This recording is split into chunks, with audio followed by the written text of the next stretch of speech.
اعوذ باللہ من الشیطان الرجیم بسم اللہ الرحمن الرحیم۔ میں جب پاک پتن شریف جاتا ہوں یا کسی مزار پر میں کھڑا ہوتا ہوں نا، تو وہ جو حالات پڑے ہوتے ہیں نا ان بزرگوں کے، وہ سامنے آتے ہیں کہ یہاں خواجہ نظام الدین محبوبی لائی تشریف لائے۔ دیکھیں نا، اگر کوئی بندہ سوچے تو ہو سکتا ہے کہ اس کا کلیجہ پھٹنے کو آئے جب خواجہ نظام الدین صاحب کہتے ہیں کہ جو باب جنت ہے نا بابا فرید صاحب کا، کہتے ہیں ایسے ہی باب جنت نہیں، فرماتے ہیں جب بابا صاحب کا وصال ہوا تو بابا صاحب وہیں لیٹے ہوئے تھے جہاں آج ان کی مزار ہے، اور ان کے سرانے بالکل جس جگہ کو لوگ باب جنت کہتے ہیں وہاں میں نے رسول پاک کو کھڑے ہوئے دیکھا۔ اب کوئی آدمی حضور کی خوشبو محسوس، اس کا ایک ارادہ بن گیا نا کہ یہاں حضور کھڑے کھڑے، اس پر کیفیت کیا تاریخ، اس پر انداز کیا ہوگا، اس پر وارد کیا ہوگا، وہ کہاں پہنچ جائے گا ایک دو منٹ کے اندر۔ تو یہ تو اس وقت ہے جب اس کے محسوسات ہوں گے، جب وہ نظریاتی طور پر اس بات سے متفق ہوگا، جب وہ خوشبو محسوس کرنے کی صلاحیت رکھتا ہوگا۔ ایک بات عذرائے محبت ہے، کہہ دیتا ہوں کیونکہ سوالات ہوتے رہتے، کہہ دیتا ہوں۔ اعلیٰ حضرت کے ایک مرید تھے مولانا حشمت علی خان صاحب، بڑے تگڑے آگے جن لوگوں کی پوزیشن بڑی سخت حاضر لوگ ہوتے ہیں نا، اور حاضر جواب ایک منٹ سے پہلے پاک پتن شریف گئے تو باب جنت سے گزر کے آئے۔ باب جنت سے کسی ہمارے عالم نے نہیں لکھا کہ جو وہاں سے گزر گیا آپ توبہ نہ کرے اور کوئی اچھا عمل نہ کرے تو جنت میں جائے گا، بس یہ کہا کہ ایک دروازہ ہے جہاں خواجہ نظام نے حضور علیہ السلام کو کھڑے دیکھا، گزر جائے کوئی تو الحمدللہ اس کے لیے ایک برکت ہے۔ لیکن کسی شخص نے یہ نہیں کہا کہ اب وہاں سے نکل کے آ جائے اور معاذ اللہ جھوٹ بولے، جو مرضی کرے اور کہ میں جنتی ہو گیا، یہ مانا کسی بندے نے بھی بیان نہیں کیا۔ ہاں وہاں سے گزر کے آئے، سچی توبہ کرے، بعد میں اپنے اعمال پہ محنت کرے، اللہ اس کی سے برکت عطا کرے گا۔ فرماتے میں پاک پتن شریف سے ہو کے آیا، رش بڑا تھا، اس کے ایام تھے، تو باب جنت سے گزر کے آیا تو میں بس کی چھت پہ بیٹھ گیا۔ کچھ اور لوگ بھی تھے تو ان میں سے کچھ ایسے صاحبان بھی تھے جن کو بیماری ہوتی ہے چھیڑ کے رکھنے کی، کوئی نہ کوئی بات کیے رہتے، یہ ہو گیا تو وہ ہو گیا، کہتے ہیں انہوں نے بات چھیڑ دی۔ مولانا کہاں سے آ رہے تھے؟ میں نے کہا پاک پتن شریف۔ تو کہنے لگے کہ آپ وہ بہشتی دروازہ جس کو کہتے ہیں باب جنت وہاں سے بھی گزرے ہیں؟ میں نے کہا الحمدللہ، لائن تو بڑی لمبی تھی پر موقع مل ہی گیا ہے، گزر گیا ہوں وہاں سے۔ تو کہتے ہیں مجھے سونگنے لگ گیا، کہنے لگے پھر تو آپ جنتی ہو گئے ہوں گے، پر آپ کے پاس جنت کی خوشبو نہیں آ رہی۔ تنزیہ انہوں نے کہا، تنزیہ، تو کہتے ہیں انہوں نے تنز کیا تو مجھے بھی حق حاصل تھا، جواب در جواب کی تو اجازت ہونی چاہیے نا۔ میں نے کہا مولانا کیوں آپ کیوں سونگ رہے ہیں؟ کہنے لگے میں نے حدیث پاک میں پڑھا ہے کہ جنتی 500 سال بھی دور ہوگا تو اس کے پاس سے خوشبو آئے گی، یعنی 500 سال لگیں گے ابھی اس تک تو پھر بھی جنت کی خوشبو آئے گی، تو آپ سے تو کوئی نہیں آ رہی۔ کہتے ہیں میں نے ان سے کہا آپ نے ایک حدیث پڑھی ہے، اگلی بھی پڑھ لینی تھی، حضور نے فرمایا جہنمی کو جنت کی خوشبو کوئی نہیں آئے گی۔ یہ نہیں پڑھی آپ نے حدیث، یہ نہیں نظر سے گزری؟ تو کہتے ہیں اب مولانا مجھ سے معذرت کرنے لگے، کہنے لگے یار آپ تو ناراض ہی ہو گئے۔ تو میں نے کہا بھی آپ نے کیوں چھیڑی بات؟ میں نے آپ سے کوئی ڈسکس کیا؟ آپ نے پوچھا کہاں سے، پھر آپ ہی نے کہہ دیا کہ وہاں سے گزرے کہ نہیں جنتی دروازے سے، پھر آپ نے ہی اعتراض کر دیا، تو پھر ہمیں اتنا تو حق حاصل ہے نا، ہم آپ بھی کرتے ہیں تو ہو جاتے ہیں بدنام، اور تم قتل بھی کر دو تو چرچا نہیں ہوتا، ہمیں بھی تو حق حاصل ہے نا، اتنا تو جواب در جواب ہم دے سکے۔ حضرت بابا فرید الدین گنج شکر رحمت اللہ تعالیٰ علیہ کی اماں کہتی ہیں جب میرا بیٹا پیدا ہونے والا تھا تو میں رب کی بارگاہ میں دعا کرتی تھی، اللہ اگر تو مجھے بیٹا دے تو اس طرح کا دینا بیٹا میرا ہو پر بندہ تیرا ہو، اے اللہ اگر بیٹا دینا تو اس طرح کا دینا میرے اللہ، اس طرح کی مجھے اولاد دینا کہ دودھ وہ میری چھاتی سے پیے پر شکر تیرا ادا کرے، اے اللہ اگر بیٹا دینا تو اس طرح کا دینا کہ قوت روٹی روزی وہ زمین پہ کھائے لیکن اسی زمین پر وہ تیرے دین کا سپاہی بھی بنے، وہ مجاہد فی سبیل اللہ بھی بنے۔ حضرت بابا صاحب کہتے ہیں مجھے شکر پسند تھی، اماں بڑے جتن کرتی ہے بیٹے کے لیے، بڑا کچھ کرتی ہے، وہ بیٹے روٹی ٹائم پہ کھانا فلاں کا، کہتے ہیں مجھے شکر پسند تھی۔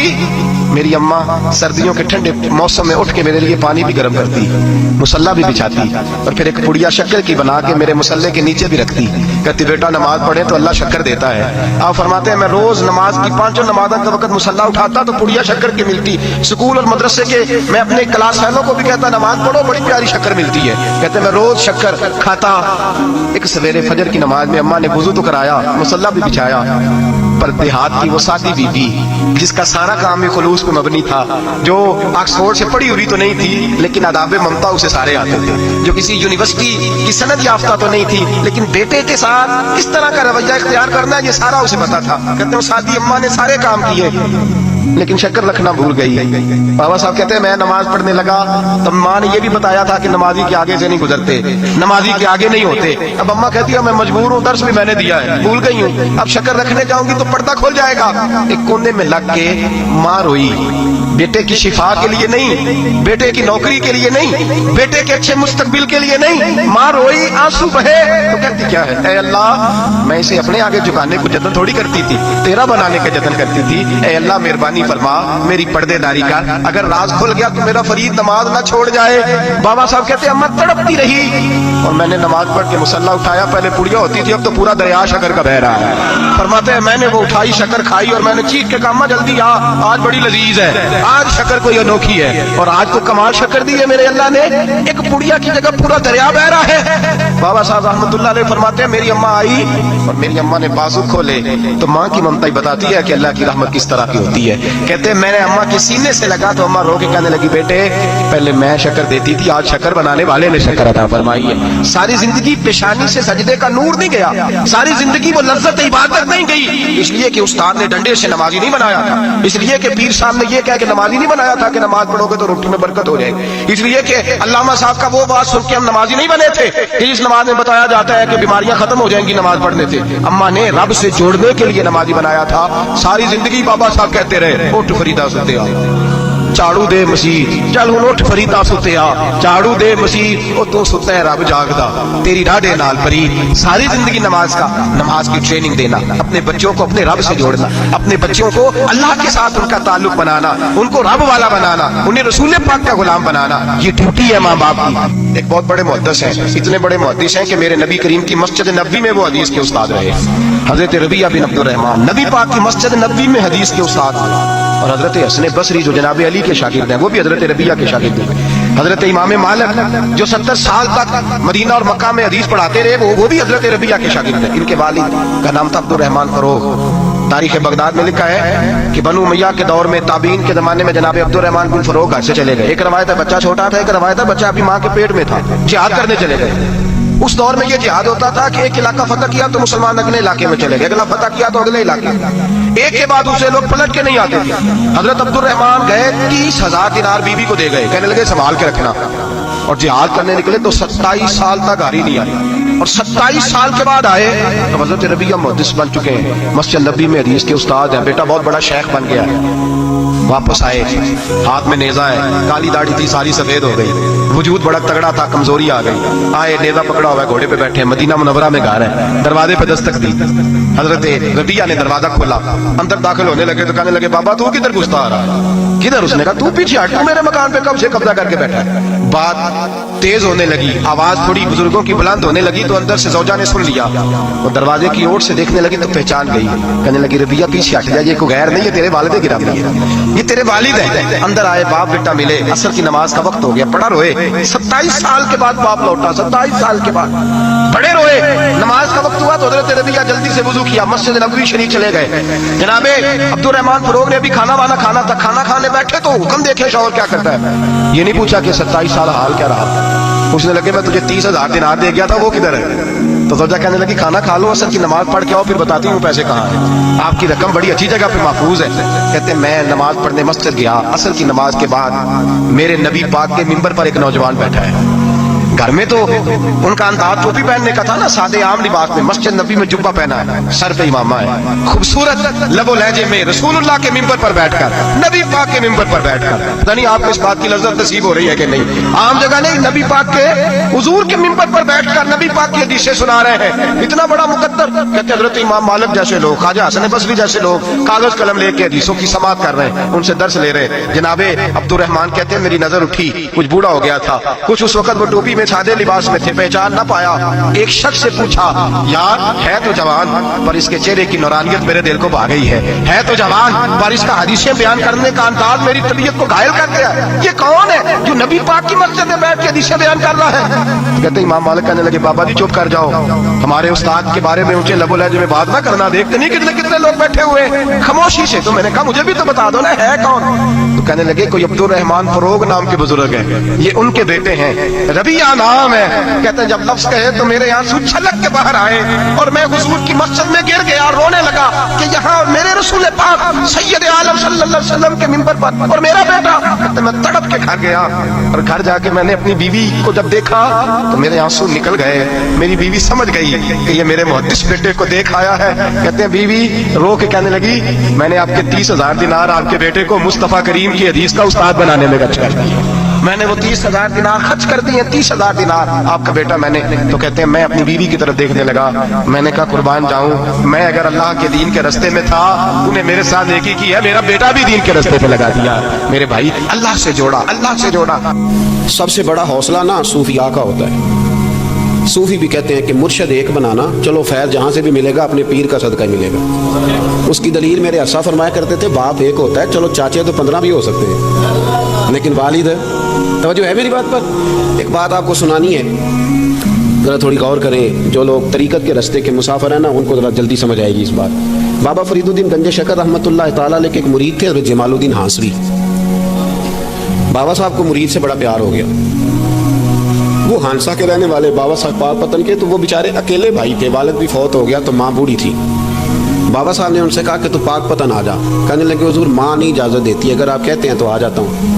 तो बाबा साहब फरमाने लगे, अगर नबी पाक ने अवैस करनी को बुलाया होता तो मैं भी तुझे बुला लेता, लेकिन नबी करीम अलैहिस्सलाम ने उन्हें नहीं बुलाया तो लिहाजा मैं तुझे भी नहीं बुलाता। लेकिन प्यार बड़ा था तो बाबा साहब कहने लगे, चल तू पाकपतन नहीं आता तो मैं तो तेरे गाँव आ सकता हूँ। 3 साल बाबा जी मुरीद की खातिर उसके गाँव में चले गए। ਹੁਣ भी पीठ टोल जाते हैं मुरीद की खातर, पर मुरीद बाजारों वाला होना चाहिए। गरीब हो तो फिर उन्होंने राह औखा लगता है, फिर मुश्किल होता है। चले जाते हैं, आप भी चले जाते हैं। माड़ा आए तो उन्होंने कहते तू जुमे राती आई सवेरे 8 बजे। हाँ तू किधर आ गए? तगड़ा आए तो उन्होंने कहते तू बड़ी लेट आया, तू तो राती ख्वाब भी आया सवेरे। खुदा बंदा ये तेरे सादा दिल बंदे किधर जाएँ? शहनशाही भी अय्यारी है और जो है वो फ़क्र भी अय्यारी है, शहनशाही भी अय्यारी। तो मेरे भाई सुने, बाबा साहब ना 3 साल मुरीद के यहाँ चले गए। 3 साल हांसा में आपने क़याम फरमाया, 3 साल। वालदा तो उनकी जल्दी इंतकाल कर गई, लेकिन बाबा साहब वहीं रह गए थे। वो हज़रत जमालुद्दीन बड़े खूबसूरत थे, बड़े प्यारे थे, वैसे भी अदाएँ बड़ी अच्छी थी उनकी, आलिम फाजिल थे। हज़रत ख्वाजा बहाउद्दीन ज़करिया मुल्तानी एक दफ़ा पाकपतन आए बाबा फरीद साहब को मिलने, तो उन्हें जमालुद्दीन हांसी पसंद आ गए। उन्होंने मुल्तान जाके बाबा फरीद को खत लिखा कि मेरे सारे मुरीद और खुलफा ले ले, पर अपना जमालुद्दीन मुझे दे दे। तो बाबा साहब ने जवाब में एक की जुमला का और बड़ा शानदार कहा। कहने लगे, बहाउद्दीन हद करते हो, कभी किसी ने अपना जमाल भी किसी को दिया है?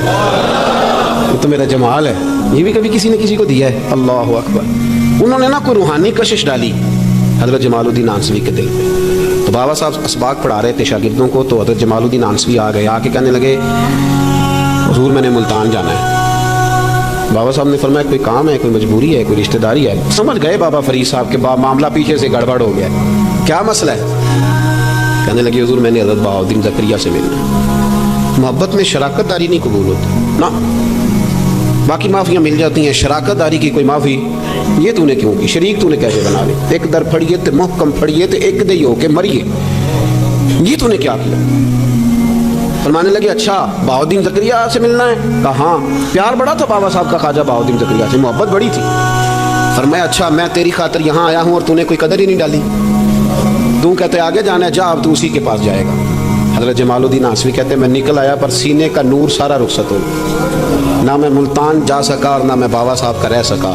3 साल हो गए माफ़ियाँ मांगते। पर बाबा साहब ने फरमाया, यार मैं तेरी खातिर बुढ़ापे में यहाँ आया और तूने सोचा ही नहीं, तूने कदर ही नहीं डाली, तूने ये क्या किया मेरे साथ? एक ताजर आया करता था बाबा फरीद साहब से मिलने साल के बाद। वो आया तो उसने लोगों से पूछा कि वो किधर है जमालुद्दीन, जिससे सलाम लेके बाबा साहब से लोग मिलते थे, जो रास्ता था बाबा साहब की तरफ जाने का। वो तो रूड़ी के डेरे पे बैठे। वो मिलने गए और जब जाके मिले ना हज़रत जमालुद्दीन से, तो वो रो पड़े। कहा क्या हुआ? कहने लगे, बस हुआ ये कि मैं उसकी कदर नहीं डाल सका, जो कदर मुझे करनी चाहिए थी ना यार की, मैं वो कदर कर सका, मैं कदर नहीं कर सका, ये मुझे सज़ा मिली। कहा उनसे कहना माफ़ कर दे। वो ताजर बड़ा प्यारा था। बाबा साहब रात को पैर दबा रहा था, वो ताजर बाबा साहब के, उसका ख्याल था लोग सारे जाएंगे तो बात करूँगा। पैर दबाते दबाते सारी दुनिया चली गई, वो बैठा रहा। बाबा साहब बोले, फरमाने लगे, जाता क्यों नहीं? जमालुद्दीन की बात करनी है, जमालुद्दीन का जिक्र करना है, चल कर। मैं कहा हुजूर अब देखा नहीं जाता, मेहरबानी फरमाएं। फरमाया, यार उसने देख मेरे साथ किया क्या है, मैं इलाका छोड़ के यहाँ आया उसकी खातर, और कहता है मैंने आगे जाना है। उसने तवज्जो ही नहीं की, उसने मेरी मोहब्बत को समझा ही नहीं। اور میں اسے کہنا میں اسے بھولا نہیں، میں روز اس کے لیے دعا کرتا ہوں۔ جا تو کہتا ہے تو اسے لے آ۔ حضرت جمال الدین ہانسوی جب آئے نا، اللہ والے پھر بھی سامنے والے پہ الزام نہیں ڈالتے، جب آئے نا تو کمزور ہو گئے تھے، وجود کمزور ہو گیا، آنکھیں باہر نکل آئیں، تو حضرت بابا صاحب انہیں دیکھ کے نا انہیں پھر بھی کچھ نہیں کہا، کہنے لگے فرید الدین، اپنے آپ کو مخاطب، فرید الدین یہ تو نے کیا کیا؟ کوئی اپنے جمال کا اس طرح کا حال بھی کرتا ہے؟ ان کو جب معافی ملی تو وہ رو پڑے، کہنے لگے حضور میرے لیے دعا کریں، اب میں رضا میں ہی پردہ کر جاؤں۔ ان کا انتقال ہوا اور بابا صاحب نے خود جنازہ پڑھایا۔